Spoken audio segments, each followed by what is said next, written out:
Never জাজ এ book by its cover. এই সেন্টেন্সটা মোটামুটি অনেকেই শুনেছেন, যেটার অর্থ হচ্ছে একটা বইয়ের কাভার দেখে বইটাকে জাজ করবেন না বা বিচার করবেন না। এই সেন্টেন্সটা নিয়ে কথা বলার আগে একটা গল্প বলি। গল্পটা হচ্ছে এক ভদ্রলোক তার এক স্কুল পড়ুয়া মেয়েকে নিয়ে বাসায় থাকে। তো ভদ্রলোক একদিন 2টা আপেল কিনে নিয়ে আসে বাজার থেকে তার মেয়ের জন্য। নিয়ে এসে তার মেয়ের হাতে দেয়। মেয়ে 2টা আপেল 2 হাতে নিয়ে মানে একটা ডান হাতের আপেলটা একটা কামড় দিল, বাম হাতের আপেলটা একটা কামড় দিল। তো বাবা মনে মনে চিন্তা করতেছে, আর মেয়েটা কি বেয়াদব দেখছে, আমি বাজার থেকে 2টা আপেল নিয়ে আসলাম, সে তো আমাকে একটা আপেল সাধতে পারতো যে বাবা নাও তুমি খাও একটা, আমি খাই একটা, যেহেতু বাসার মধ্যে আর কেউ নেই, আমরা দুজনেই থাকি, সে বলতে পারতো। মানে বাবা মনে মনে এরকম একটা চিন্তা করলো। তো চিন্তা করার পরক্ষণেই মেয়েটা বলল যে বাবা এই নাও, এই আপেলটা থেকে অনেক মিষ্টি, তুমি এই মিষ্টি আপেলটা খাও আর আমি ওইটা খাচ্ছি। মানে এই গল্পটা থেকে আমরা বুঝতে পারলাম যে আমরা আসলে অনেক কিছু হুট করেই জাজমেন্টাল হয়ে যাই বা হুট করেই বিচার করা শুরু করে দিই, বা সব কিছুতেই একটা জিনিস মানে খুব দ্রুত জাজমেন্টাল হয়ে যায়। এজন্যই আমরা বিচার করার আগে খুব ধীরে সুস্থিরে বিচার করব একটা জিনিস।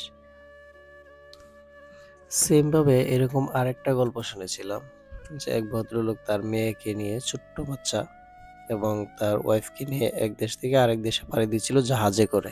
তো জাহাজটা কোনো কারণে ডুবে যাচ্ছে, আর জাহাজের যতগুলো লোক ছিল যাদের পরনে লাইফ জ্যাকেট ছিল বা ছোট বোট ছিল, এক একটা বোটের মাধ্যমে সবাই যার যার মতো করে নেমে যাচ্ছে বা কেউ ঝাঁপ দিচ্ছে। তো লাস্ট পর্যন্ত একটা নৌকা ছিল, যে নৌকাটাতে ছোট্ট একটা নৌকা ছিল, যে নৌকাটাতে শুধু একজন উঠতে পারবে, দ্বিতীয় জন দুজন উঠলেই নৌকাটা ডুবে যাবে, এরকম ছোট ছোট নৌকা ছিল। তো তো ওই ভদ্রলোক কি করছিল, তার মেয়েকে নিয়ে এই বুট দিয়ে চলে যাচ্ছিল, আর আস্তে আস্তে জাহাজ ডুবে যাচ্ছিল, সে সাথে তার ওয়াইফও ডুবে মারা যায়। আর এই দৃশ্যটা অনেকে আবার দেখেছে, দেখে আবার অনেকে অনেক জাজ করেছে যে কিরকম লোক তার ওয়াইফকে রেখে সে তার মেয়েকে নিয়ে এইভাবে বোটে নিজের জীবন বাঁচিয়েছে, তার ওয়াইফকে মরতে হলো তার চোখের সামনে, এরকম অনেকে অনেক নেগেটিভ কথাবার্তা বলেছে।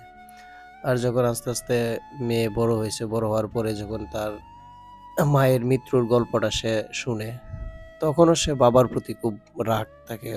এমনকি সে তার বাবার সাথে অনেকদিন যাবৎ কথা বলেনি বা দীর্ঘদিন আলাদাও থেকেছে। তো হঠাৎ করে একদিন তার বাবার কাছ থেকে আসল গল্পটা জানে।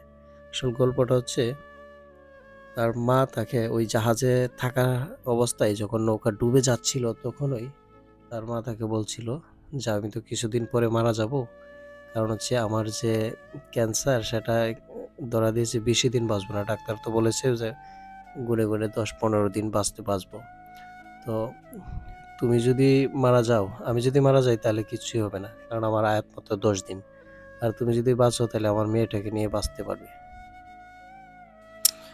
পরে ঠিকই মেয়ে তার ভুল বুঝতে পারে এবং বাবার সাথে অভিমান ভাঙে। তো আমরাও চেষ্টা করব যে একটা মানুষকে হুট করে নেগেটিভ জাজ না করে তার পিছনের মূল গল্পটা জেনে তারপর জাজ। ভিডিওটি শেষ করছি। ধন্যবাদ সবাইকে।